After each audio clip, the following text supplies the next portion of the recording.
আসসালামু আলাইকুম। আজকে আমি কম পরিচিত একটি মাছ নিয়ে কথা বলবো। এই মাছের নাম পোয়া মাছ। রূপালি ঝিলিক ছড়ানো, খুব সুন্দর গায়ের রং। ইংরেজিতে বলা হয় পোহা ফিশ। বাংলাদেশের বড় বড় নদী যেমন পদ্মা, মেঘনা এবং উপকূলীয় লবণাক্ত পানিতে এই মাছগুলো পাওয়া যায়। এই মাছটা দেখতে যেমন সুন্দর তেমনি খেতেও অনেক মজা, দামে অনেক কম। এই প্রায় 80 থেকে 100 টাকা কেজি হয়ে থাকে।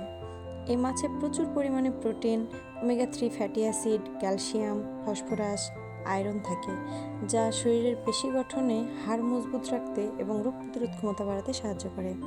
এই মাছ ভুনা, ভাজি, ঝোল যে যেভাবে পছন্দ করে খেতে পারে, তবে কাঁটার পরিমাণটা একটু বেশি।